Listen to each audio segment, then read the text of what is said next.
it working? We may not be live on Facebook. Why? Because I am. Wait. Okay, there we go. I was gonna say I might be retarded, but I figured it Okay, out. well, we know that about you. So you got a plan. You got a plan for that. Can't just let that come up and surprise you.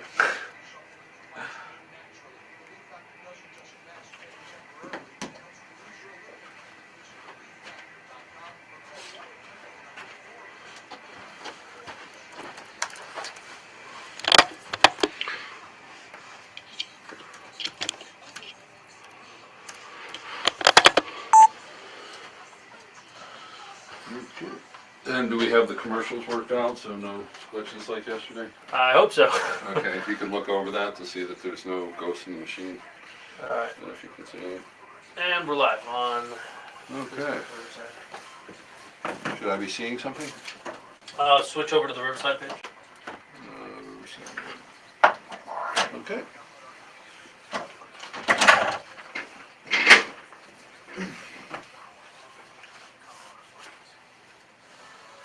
Okay, we're on the minute.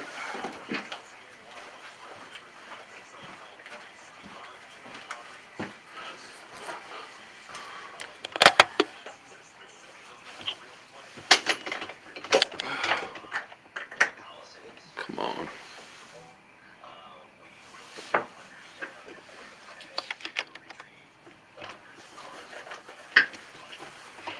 Like this thing keeps locking up.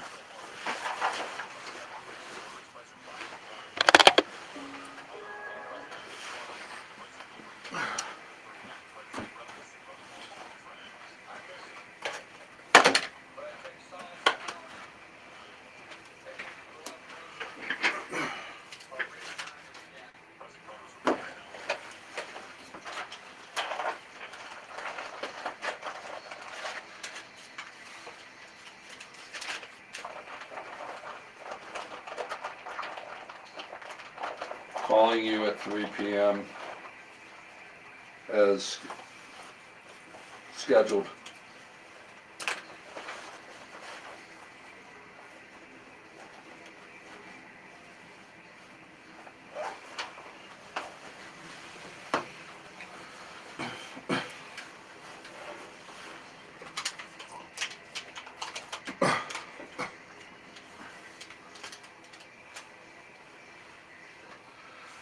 Welcome to the Peak News. I'm Chaim Goldman. I'm not.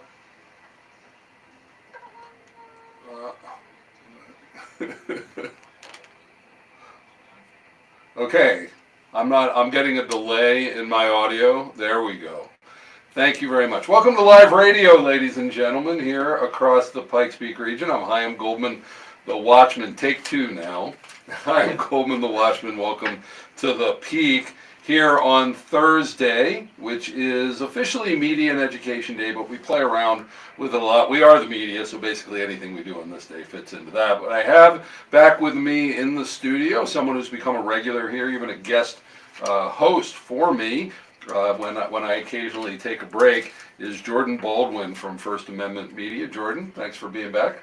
Thanks for having me again. I appreciate it. Now, we really need some investigation here around this town because I think that there are like 4 or 5 Jordan Baldwins. Because when I find out everywhere he's been and everything that he's been looking into, investigating, I'm just amazed. So is there anything to that? Should we be looking into any kind of cloning or anything that's going on with you, Jordan? I don't know. Maybe we might have a few years on that. Okay. I know. By the way, if anybody has a way to clone, I would love the clone to be in here and I'll be home with my children.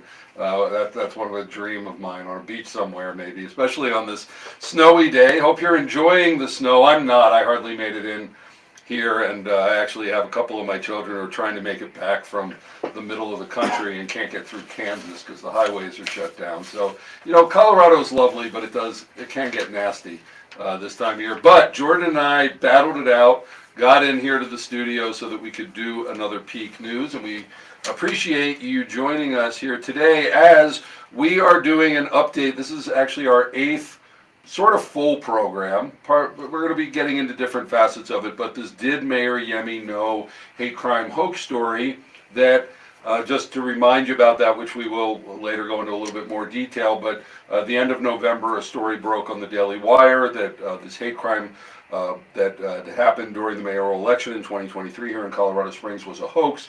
3 people who had been indicted on it a couple weeks earlier, but the Daily Wire broke it that claiming that our mayor, Yemi Mobolade here, knew about it, that he knew about it before, during, and after, and then when the FBI came to investigate it and asked him questions, that he lied to them, and then they ended up covering up for him. And as we get deeper and deeper into the story, because we had people at the beginning saying everything from there's nothing to this to, you know, put on your seatbelt, it's going to break open. We're taking a middle approach, which the media should do. We're driving slowly up the middle, and we're finding a lot, and it's just getting more and more interesting. And one of the great things about doing this program and the way that we approach doing it is we're taking you along for the ride with it, including our different shows, documents we get a hold of, and something the rest of the media never does, which is to actually give you links and information from other media.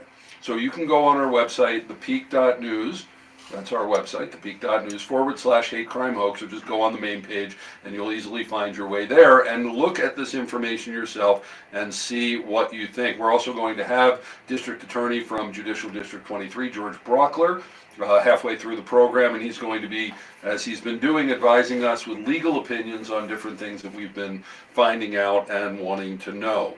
Shout out to Springs Dentist, Dr. Craig Summer, Holistic Dentistry in Colorado Springs.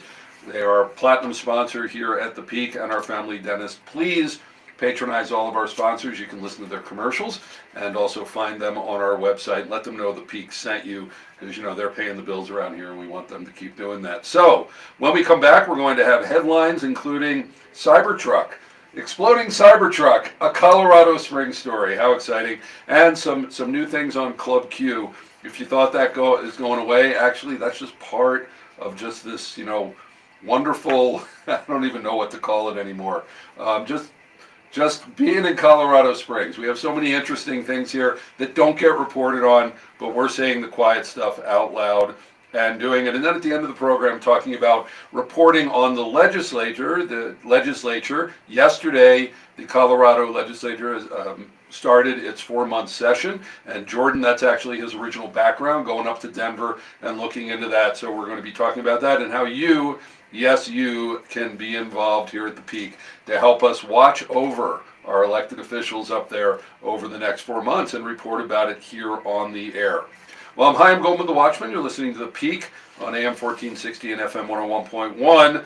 When we come back, headlines with First Amendment Media's Jordan Baldwin. We'll be right back. I should have got a water. Is there a place I can run and grab a water? Yeah, okay.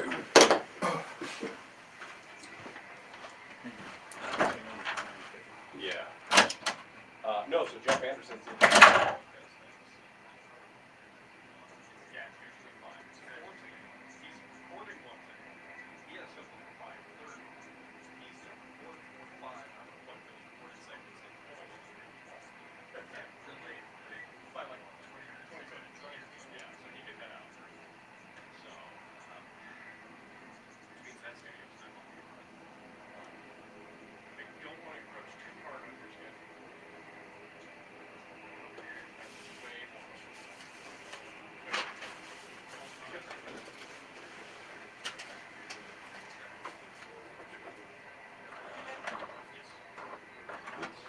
Okay. Yep.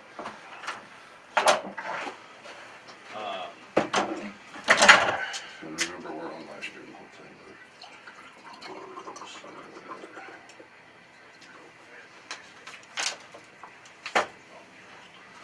Okay. Let me just check the camera out there. It's looking good.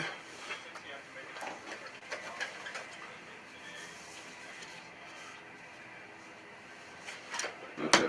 Still have a few minutes. Hi, if you're watching us on Facebook, live or recording, thanks for being here. The one thing we will tell you is, unfortunately, when we get the call-ins, we aren't getting them onto the camera So when we have a call-in halfway through the show, you're only going to be able to hear the questions, not the answers. We apologize for that. We have to fix that at some point, but it's radio. So you can tune in on AM 1460 while you're watching us. Okay.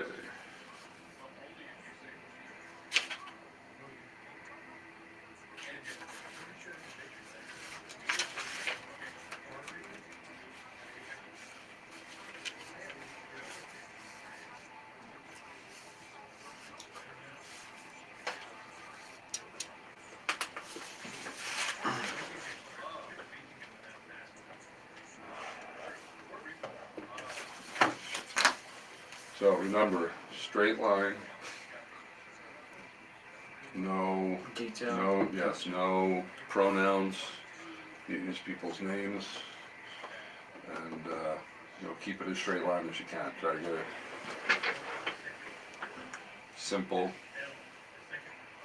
basic, have them track. Okay, we're back in a minute.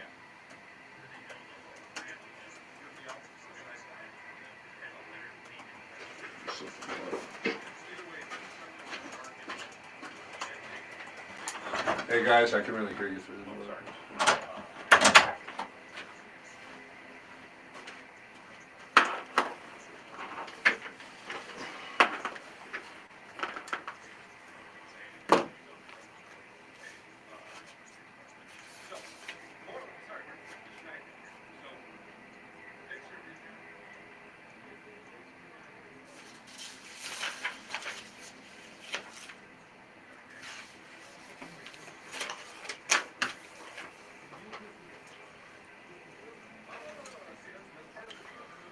Okay. Here we go.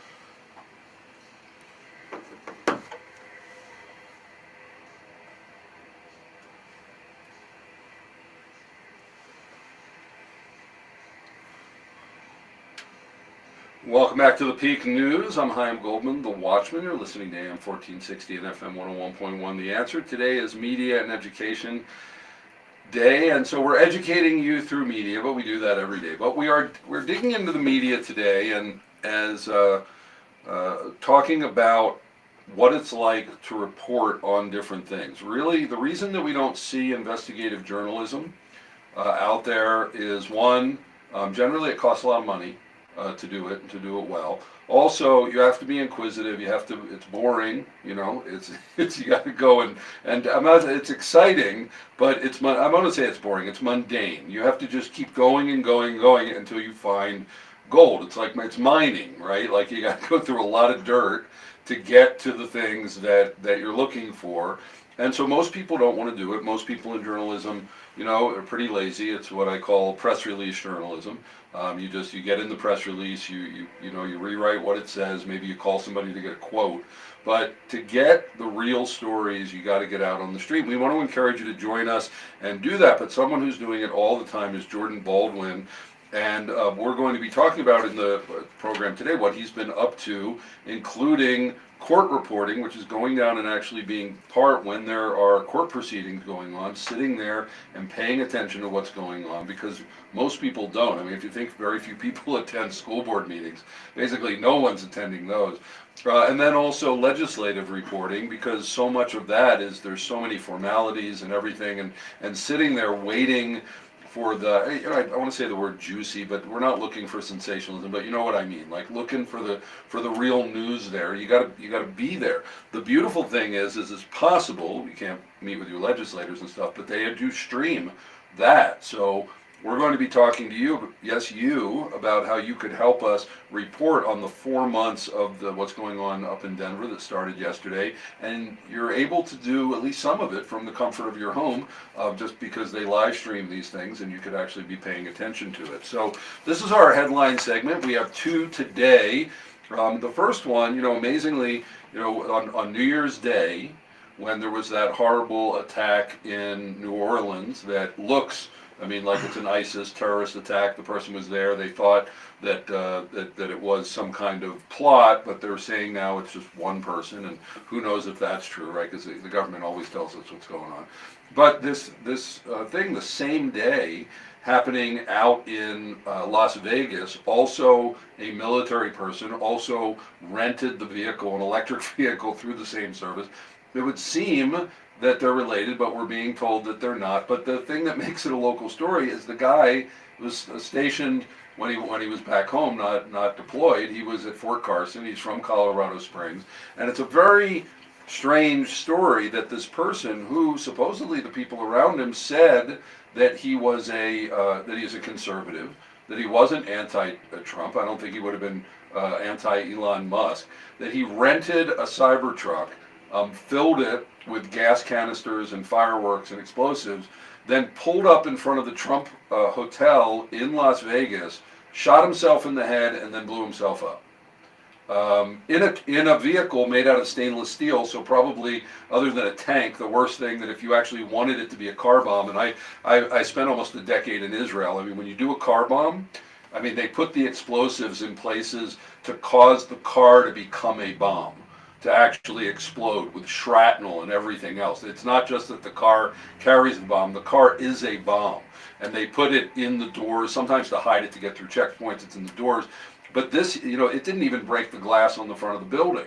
And so this is really confusing. Why did the guy shoot himself right before he blew himself up? If he was like a pro-Trump person, why did he do it at the hotel? But he left behind a manifesto. So we've been told he left behind a manifesto. So Jordan, you've been looking into this story. What have you found out so far? Yeah, so basically, if you go back a little bit, there's a podcaster, Sean Ryan, and Sean Ryan was sent an email. Now, this was before the incident had happened, but this email had contained some things that were concerning. He did hand this to the police, and this was unconfirmed until just recently. And then I believe it was on Tuesday. They had a press conference, Las Vegas Metro PD. No, he got an email from... So he got an email from Sean Ryan. This email was on... Sean Ryan had got an email from Matthew Livingston. Well, he didn't know that it was Okay. Livingston at first. So Matthew Livingston is the person, they found him in there. He had ID. It was blown up. He seems to be positively ID'd that he at least was the person in the car. Right. The Cybertruck. Exactly. And he did mention in the email that was his name, but he didn't know what it meant. So this happens the next day. It's unconfirmed that this email had came from him. Sean Ryan was wondering, people were wondering. This leads up to Tuesday, where we see the Las Vegas Metro come out with 3 announcements that Livisberger used AI to plan the Cybertruck explosion. There's a 6-page manifesto they recovered on the cell phone, and that this email sent to Sean Ryan is in fact confirmed to be from him. From Livingston. That's correct. Livingston. Okay. Correct. And just some of the things in here, it says, I'll read something real quick. What we have been seeing with drones is operational use of gravity propulsion systems powered aircraft by most recently China in the East Coast, but throughout history the U.S. Only we in China have this capability. Our OPCEN location for this activity in the box is below. And you can read this. We'll put this up on the site, I think. Okay. Hyam. Yeah, absolutely. And so what this manifesto, if you've read it, this paper, it seemed, other than the fact that, he obviously was, if he, did kill himself, he blew himself up. But the things that he was saying seemed pretty reasonable, seemed pretty rational. And the things that he was revealing as a military person and his concern, for the United States and where it was going. It's just so strange that he would choose to make a spectacle where he did and how he did with an Elon Musk vehicle in a Donald Trump hotel. And I don't know that we've gotten any answers as why that was the target or why that would have been. So, it does not seem like a very straightforward thing. Will we ever get the truth? It depends what's being released. Is there anything else on the story before we move on? Yeah, at the end it says, I have knowledge of this program and also war crimes that were covered up during airstrikes in Afghanistan in 2019 by the admin DOD, DEA, and CIA.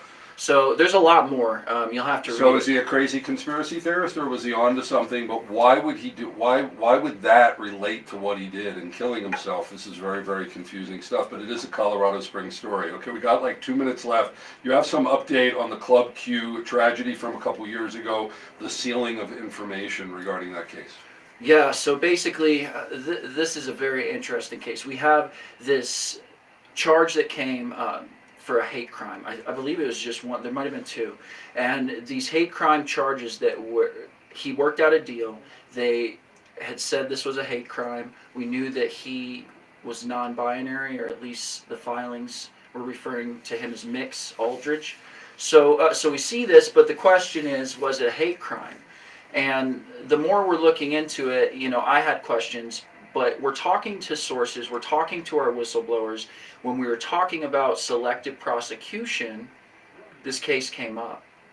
And what they shared with me was that this prosecution of Aldridge was basically, it may have not been or fit the exact definition of a hate crime, but the DOJ, there was the powers that be that said this absolutely will be prosecuted as a hate crime, even though there's a lot of details that were covered up. And then we see all these submissions from the El Paso County Sheriff, Assistant DA, pleading to unseal these records and these filings, and they just would not do it.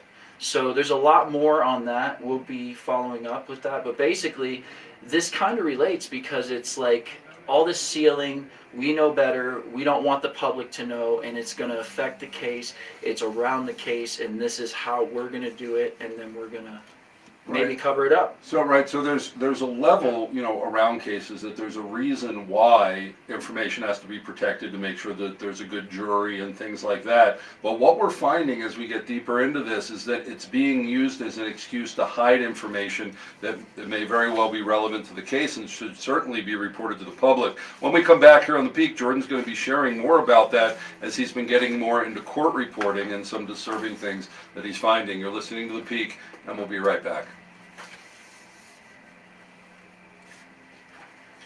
So, you gotta use the names, not the pronouns. Okay? Yeah.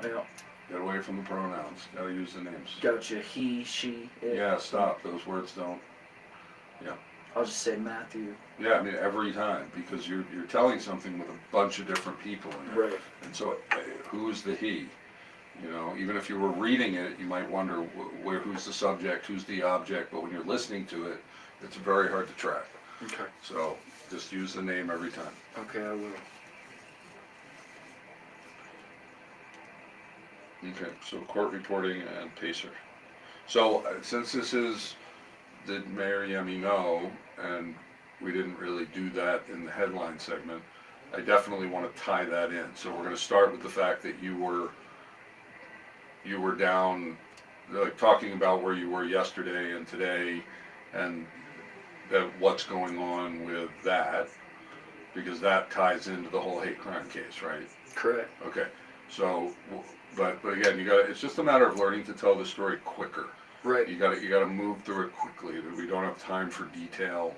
It's get to the framework of it, get to your point, move on. Okay. So, and explain things very clearly and straightforward. So that I went down to the courthouse because I heard about this. Turns out I was the only media there. The judge let me. That's really, that's a good look for us that we went to follow these things. And then what you heard, how is it relevant? Like it's Cliff Notes. Right. Gotcha. Okay, here's definitely why it matters. Like if we don't tell people why this is important, it just becomes another confusing data point. Right. We gotta tell people why this. I went to do this. This is what I heard. This is why it's important. So I would say I could read the submissions verbatim of what we sent, and then I'll read the response, and that'll be. Is it quick? Are they short? Really short things? I mean, yeah. Like there's the response, and there's. Remember the whole. I mean, you're gonna have to learn how long it takes you to do a read. Right. And then to learn to do reads quickly. So let me just read the response, and then I'll kind You of can paraphrase the question and then read the answer. Yeah. Because you'll learn also when you're reading is to pick up the pace, but you have to enunciate but you that's the pace of read, because people know you're reading and you're on short time and you're trying to get through it. Okay. So, That makes sense. okay, we're back in under a minute.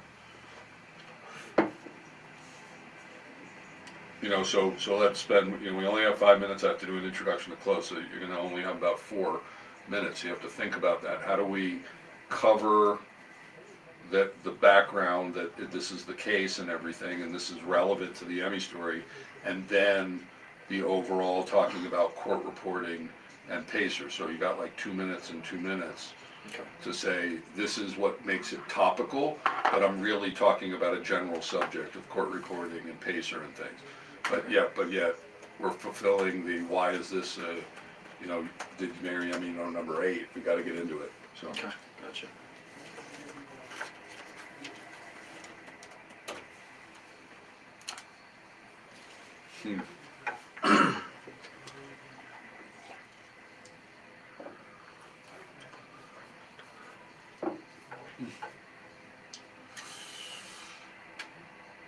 Welcome back to the Peak News. I'm Chaim Goldman, the Watchman. You're listening to AM 1460 and FM 101.1. The Answer. And we're doing, yes, another program on Did Mayor Yemi Know? Why?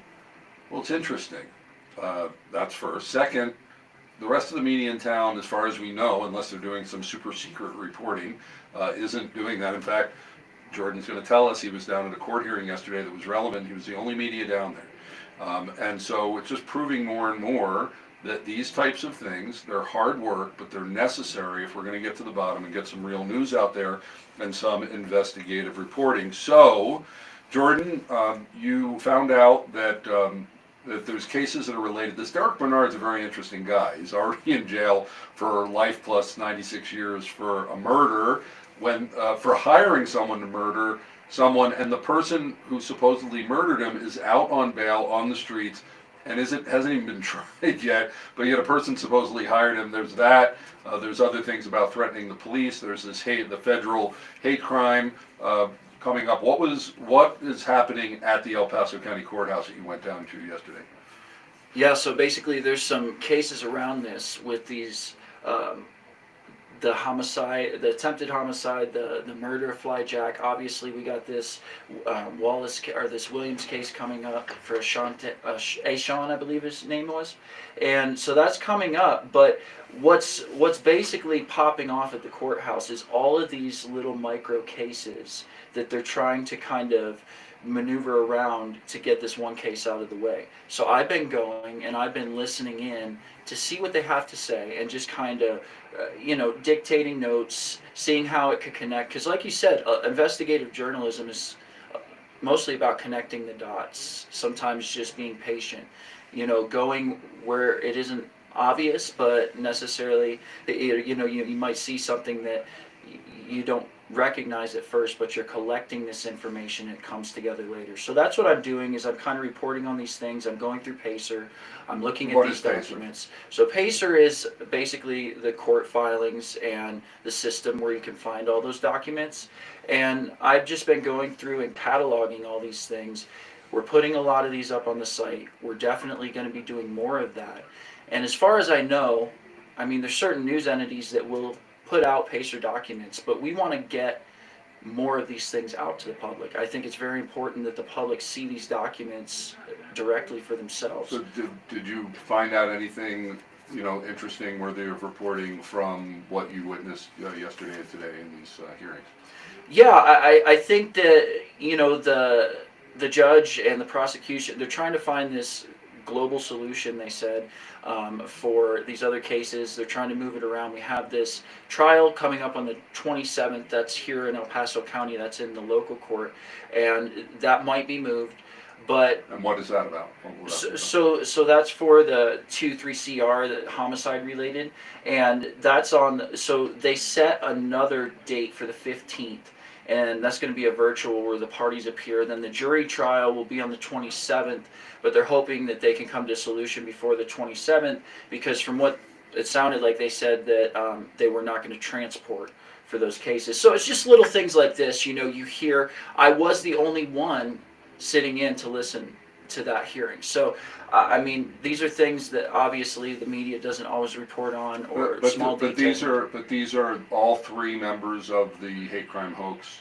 Yeah, case so have- so this was for Bernard. This is Bernard's case. So he has another one there as well. But these are in the local El Paso County District Court, and then the federal court is where the Mayor Yemi case is going to be at. So that's in the federal court. That's going to be held up in Denver, and that's a whole separate judge and courthouse. So they have him right now, and they're trying to figure this out because we have these other cases that are around it scheduled on the 27th. We have his trial coming up for the Bernard's trial coming up for the Yemi hoax on March 17th.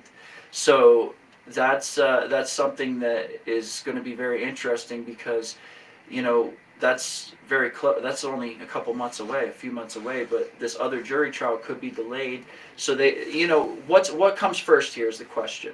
What are we going to see from this, and will it be sealed up to where we can't really see? So I was sort of joking saying that I think they're for of Jordan, but they're not. And so these kind of details, you know, if you're a researcher, if you're a person who's interested in this, we'd love to connect with you and help us do the research that we need to really be able to tell these stories. It is mundane, but it's quite exciting. Go to thepeak.news, check out our citizen journalist page. We'll be back with George Brockler. My notes got jumbled up. Okay, right? dude, we're gonna have a meeting after this. Yeah, I know. You keep coming on the air and you're not saying anything. Yeah, I know. It was my notes because they got jumbled up. I grabbed Okay, the wrong one. but you gotta I have didn't it want in to. your- I didn't want to. I know, You know what I mean? I was like I stumbling over my words. but because of my- All right. we're doing reports that are, they're not substantive. Yeah.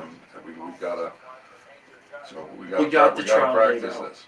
We got the dates out. At least I got that. out. Okay. But that was good. But I just gotta, we gotta get together and organize things more because there's very little substance and it's hard to track when you're giving reports like this. And it's been a consistent thing. And so we gotta fix it. We can't just keep coming on and basically saying nothing. Yeah, no, for sure. Well, with this thing, it's like I didn't want to say too much, but I know, but then don't plan a segment. yeah. If you don't have anything to say, then let's choose another way to spend the 5 minutes. Right. Well, this was more just about the dates, but yeah, I mean, I know, but people don't care about that's not. We got to give people something. We just keep talking around the subject and around it. If we don't have enough to do a show, let's not do a show. Yeah. Hey, I got George Brockler on the line. He Thank said you. he's gonna have some signal, maybe some rough signal, but we're gonna do our Okay. Thank you. best. Not gonna worry about the rest of it. Okay. James. Okay. Yeah, he's just listening. Okay. Okay. We're back in 30. So are you able to interview him like concise? yeah, it's just two. It's gonna be two quick questions. Oh no, we got 4 here.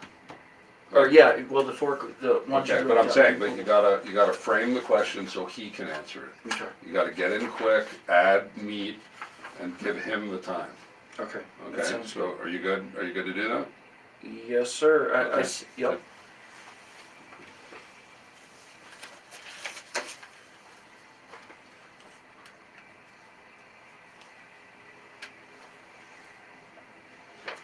Welcome back to the Peak News. I'm Chaim Goldman, the Watchman. You're listening to AM 1460 and FM 101.1.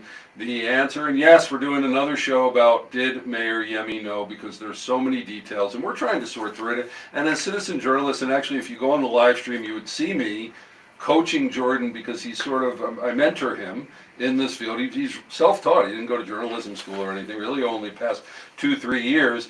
And it's hard to bring all that information, make it concise, and present it on the air. It's a very difficult skill. I've learned it through the years. I'm significantly older than Jordan, and you know, this is what it's about. How do you get it all the way from no knowledge to get the information and then deliver it in a modality that the public can understand? That's a real challenge of journalism, and again, it's why we don't find it much around. The more we try to do more journalism, the more we find out why it isn't done very often. It's not just because there's some big conspiracy theory or whatever, it's just difficult to do. But along the way, we tend to have legal issues because there's so many court cases here. And so I was so happy when this broke to get to meet George Brockler, who was a district attorney from Judicial District 18, now the new 23, which is a new judicial district. And we invited George to come back on the show today, and Jordan's actually going to ask him some questions because he's not a lawyer, Jordan isn't, and so when he goes through this, we wonder, is this weird? Or is this procedure? Is it okay? And George has been so gracious to answer those questions both on and off the air. So DA George Brockler, thanks for coming on the Peak once again. Thanks. So Jordan's going to ask you most of the questions, but I had a question for you because we keep hearing, both from Mayor Yemi of I can't talk about this because I don't want to mess with the case, and also we're finding out that the discovery evidence is sealed for, possibly good reasons or possibly not good reasons. We don't know. But when does that information generally get released? Like if the texts of Yemi back were redacted and they were there, like, won't they get released at some point? When does that generally happen in the process?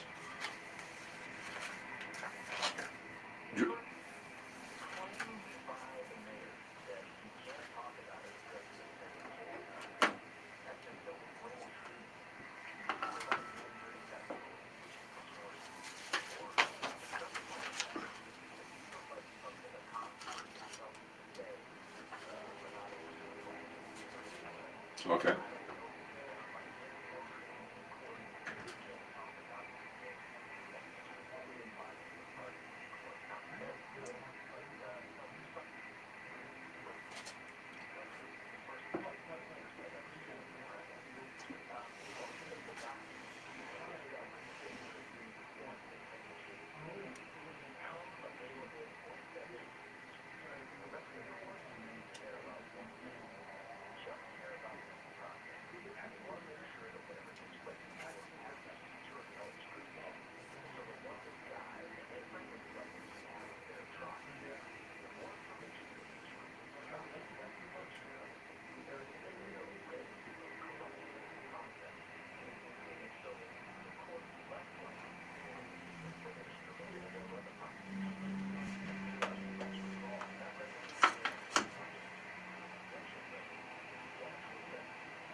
So it may be quite a while before we would, and sometimes they do seal the information, so even afterwards you can't get it. True?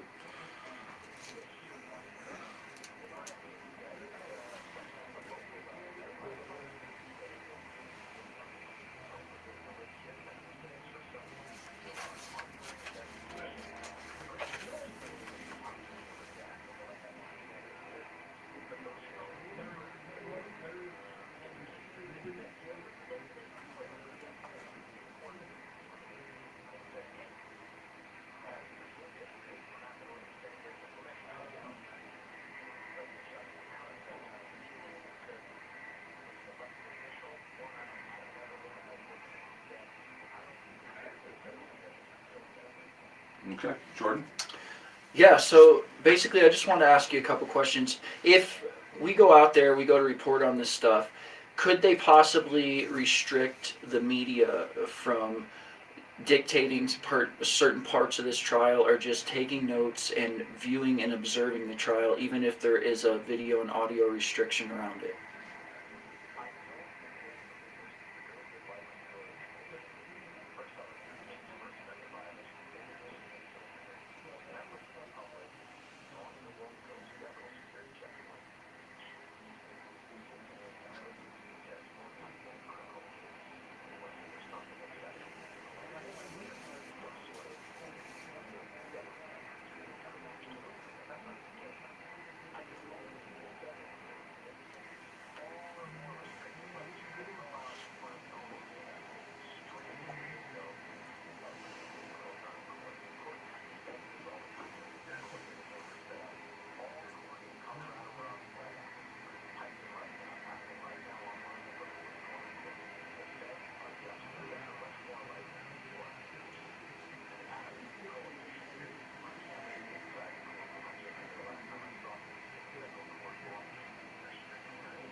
Okay. And if the defense were to call for somebody that they feel they need to testify, let's say like Mayor Yemi, and we see that they're kind of preventing Okay, his hold, name. hold 1 second. We lost the call. Okay. George was gracious to be on. Can we try to get him back on? Okay. So were you finding any difficulties, Jordan, in this situation? Well, basically, I wasn't really finding too many difficulties other than the fact that I know that they usually restrict things like this. When I reported on the Whitworth case, and that was in Elbert County, they restricted video and audio, and I had to work through that with notes, and they were very restrictive. They were watching everything. So I'm used to this, and I anticipate it, but I'm not really 100% sure, how this will play out in this case, because that was in a county district court. So this, like George had said, this is in a federal court. So obviously, it's going to be even more restrictive. Okay, we got George Brockler, DA George Brockler, back on. Jordan, what's your next question for him? So basically, my next question would be: do you think that they will allow Yemi to testify as a witness if called upon, if the defense feels that they need him to testify, or do you think that they would prevent certain people from testifying in the case and being involved in the case like Yemi?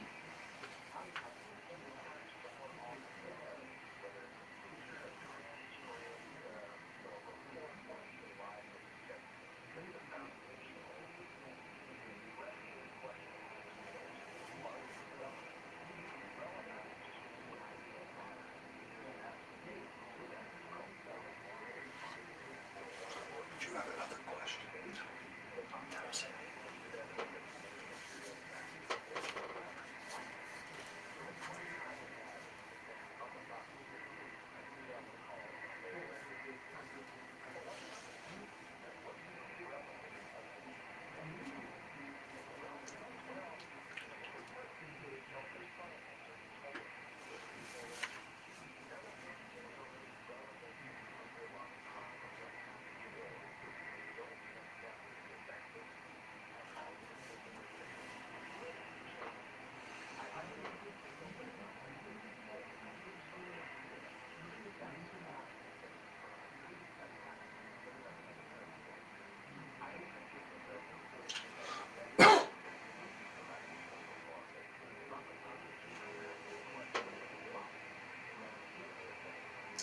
So the fact that it was done on his behalf, that there's a question of whether that, he knew about it, that he was in communication with them, that is not considered legally relevant?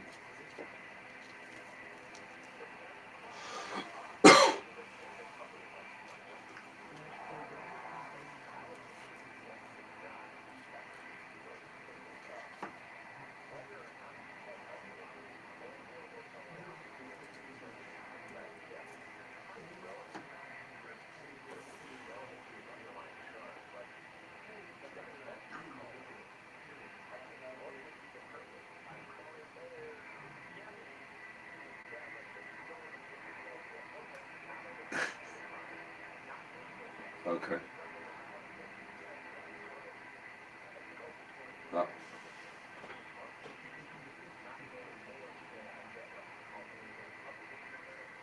Okay, we got about 1 more minute. Jordan, you got another question? No, I was just kind of following up. So basically, these cases are tried on their own merits, and anything with Mayor Yemi would be its own separate charge, and it wouldn't really matter as far as this one case with these 3 people, because they would still, if they did it, they did it. It didn't matter. It doesn't matter around the details, so they may not allow it because of that. Am I tracking correctly?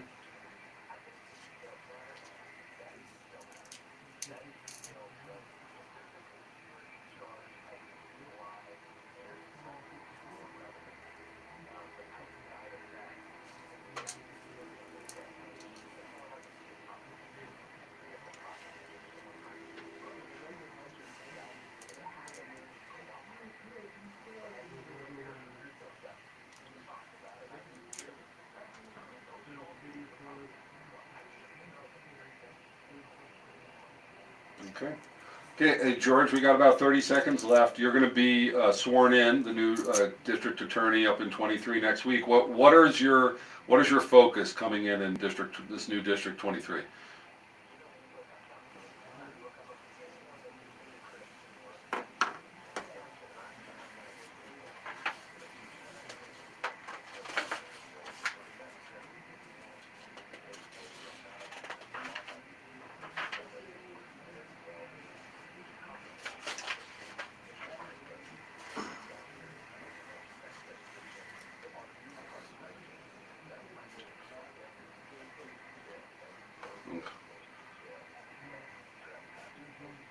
Okay, George Brockler, DA George Brockler, thanks so much for being on the Peak.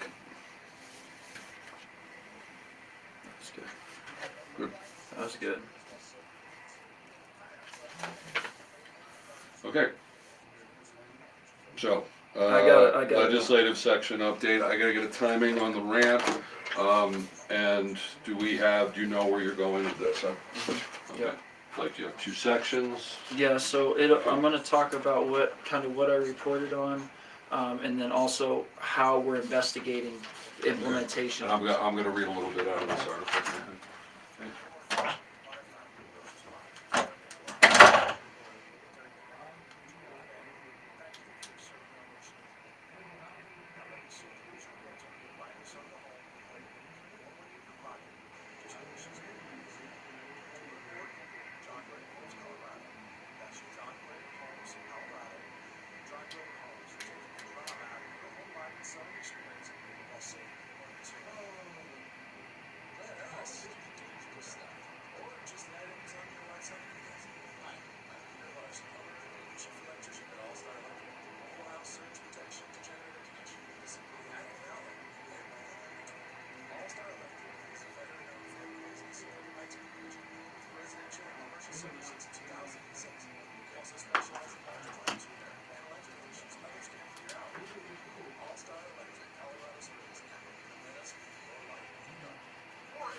Pieces of legislation introduced in Colorado in 2022.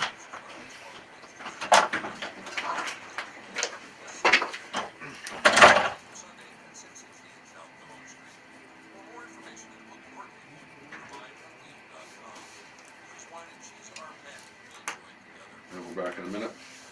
So, let me see what this article says.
Welcome back to the Peak News. I'm Chaim Goldman, the Watchman. You're listening to AM 1460 and FM 101.1 The Answer on Media and Education Thursday as we finish off our broadcast week here. And you just heard that spot about our educational foundation. We are having an event on the 30th of January at the Pinery to the benefit of the foundation. It's going to be a really fun evening. It's called Taste of the Peak, and it's about having fun together as a community, but also about this journalistic ethics and media vocational training program that we're developing to put into the high schools and offering to homeschoolers and raising up a new generation of ethical journalists. And Jordan Baldwin from First Amendment Media, who's become a regular here on the program, he really self-taught himself by going up to the legislature during their sessions and sitting in and figuring this stuff out. And then he started uncovering so much more. So I just wanted to say we had Rose Puglisi, who's the House Minority Leader, on the program on Tuesday. You can listen to that podcast. I think we have it up, or we'll have it up soon. And she said that they were going to start off with affordability, and so they did. It seems that Julie McCluskey and Rose, who are the majority and minority leaders, talked about that, setting a tone. The interesting thing that I'm seeing here is from the Democratic side saying, let's foster an even stronger economy in the state by lowering costs for businesses and working families and finding fair opportunity. And of course, Rose from the Republican side threw in that we as a legislature need to take into account how we have made things more difficult for families, that it's not just some disconnected thing, but what can the legislature do? And government across the board is very good at creating problems and then claiming they need more money and power in order to fix them. So Jordan, what has been your experience with the legislature and going up and doing that? And I want you to encourage people to get involved with us to do the same, if they're cut from that kind of cloth, to do that. Absolutely. Yeah, so my experience has been going up there because that's where I was told to go by sources, talking to people, just getting out there. They said that's where all the problems are at. So I said, all right, well, let's go to the legislature. And I am, self-taught. So it's one of those things to where going into the legislature, self-taught, never been there before, little different, little scary, but I had some specific things that I wanted to observe and report on, specific initiatives. So I went. Such as? So we could talk about HB 241071, HB 241039. They were marketed under something called Tiara's Law. As you know, we've reported on somebody named Tiara here, which relates to this thing that happened at Oscar Blue. Same person. There was a law that was proposed for name change for transgender felons, and then also HB 241039, which was the school name change, and that's a pretty well-known one. But 1071 was for basically good cause for name change, that it couldn't be questioned. So this is what got you into the transgender and looking into that whole world. Correct. Correct. Those were the first two major ones, and just attending those committee hearings, I was kicked out for reporting, and because the Parasol, there was somebody from the Parasol Patrol who had seen me there because I was reporting around. They told them that I was not with the media. I was a citizen journalist, and that they didn't want me there, so they pulled me out, called the police on me, and then they had to apologize. And I said, wait a second, I need to be here. Something's going on. So I went back in, and that's when I stuck with it, and I learned a lot when I was up there, and I learned a lot about the process, and I saw a lot of things that were concerning, such as them gaveling people down for just things that were basic speech. So we want to invite you to get involved. Again, it is mundane, but it is exciting, and we're so uninformed about what's going on that we at the Peak want to be the ones bringing the information to you, especially information that's relevant to the Pikes Peak area, El Paso County, Colorado Springs. So we invite you to go on the peak.news. Don't just check out the Yummy Hate Crime Hoax page, but become a citizen journalist, or if you're a young person, an intern, and join us here at the Peak and reporting on the legislative session, which you might be able to do from home. Jordan Baldwin, thanks so much again for being here. Great to be back. Thanks. Keep doing your work. And now Jim Miller and the Peak Rants talking about college education. Did Jim leave? I gotta talk to him before he leaves.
What's up, bud?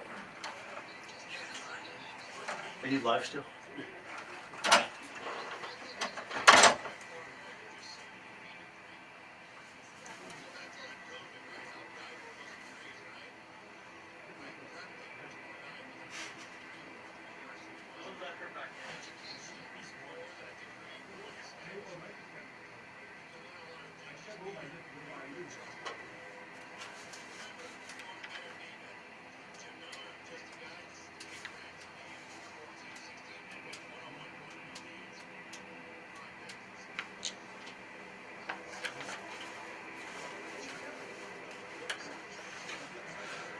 Jeff's coming in to do a pre-record before he does his 5 o'clock live show, so we're gonna be out of here right as soon as the show's over. There's not too many good bills. I was just reading this last one concerning the conditions with electroconvulsive treatment that may be performed on a minor. It's like, man, they're coming out with some really. So do you have time to stick around a little bit after the show? Yeah. I Okay. mean, I'm not. Well, actually, how Well, long? are you talking? I need to go soon because I want to get home before dark out in Peyton because the snow's blowing. I don't want to get whited out, but so just maybe 15, 20 minutes. I just want to. Yeah, that should be fine. Okay.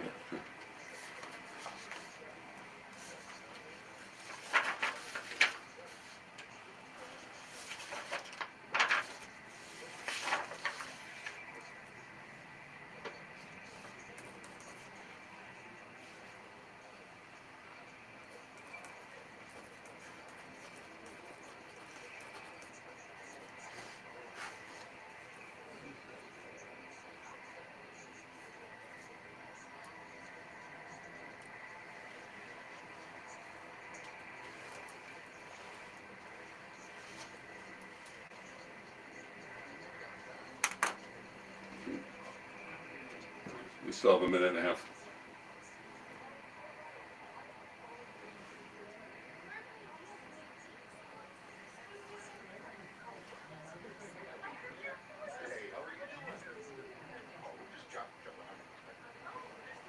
Partners together, man.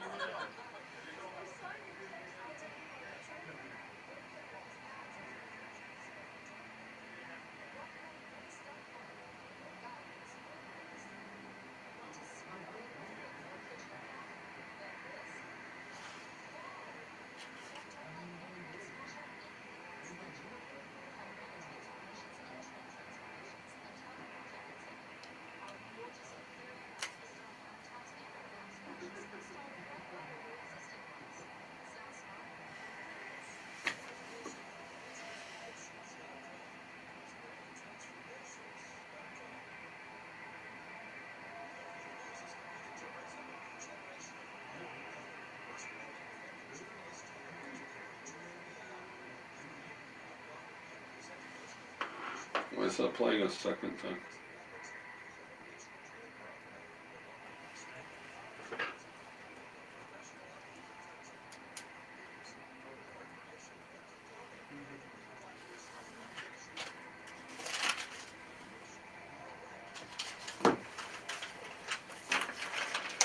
Thank you for joining us for another week of The Peak. We hope that you appreciate what we're doing here. This is really a labor of love for all of us here, and we've been doing it for almost a year. Next week, January 15th, is when we launched in 2024. Next week is our first year anniversary, and we're going to be having a special show on Wednesday, so tune in for that. We're going to bring all the regulars in and talk about what the year has been, seeking to put this grassroots local journalism on the air. We've been having a great time, but our vision is so much bigger than what we've been able to execute. So stick around for that. Tomorrow, we get Fridays off because Dirk Hobbs of North Publishing does the Southern Colorado Business Forum and Digest in this 3 to 4 p.m. time slot on The Answer. So tune in for that. Now, Monday's a big show. Please call the neighbors and everything. This is big. We've been trying to get this man on here for a long time. He's a local visionary mega entrepreneur, Venue, formerly Notes Live CEO, builder and operator of the Ford Amphitheater, and so much more. J.W. Roth is going to be our guest on Monday on Business and Culture Monday. And then on Tuesday, we have Colorado Springs Fire Chief Royal on the program. So I want to shout out to my son, Zach, who's been interning for us for 6 months. I said, Zach, I need help getting the guests. I need to book them ahead of time. This is the thing. And he's just been knocking it down, getting in these people. Not that our guests before weren't great, but it's just going to get better and better. There's so many people in this region that we want to talk to, and we'll continue to bring them to you and say the quiet stuff out loud. Stay tuned now for the Larry Elder Show, coming up next on AM 1460 and FM 101.1 The Answer. And go on our website, thepeak.news, and check out our podcast. Lastly, we're having an event at the Pinery called Taste of the Peak. It's going to be a really fun evening, Thursday night, January 30th. Plan to be there, cheap chicken, lots of food, lots of schmoozing, and for the benefit of our educational foundation to help local youth break into media. So go to thepeak.news/events and get your tickets now. It's definitely going to sell out. The Peak, we say the quiet stuff out loud, and with your help, we're saying it even louder for such a time as this. Shalom, y'all.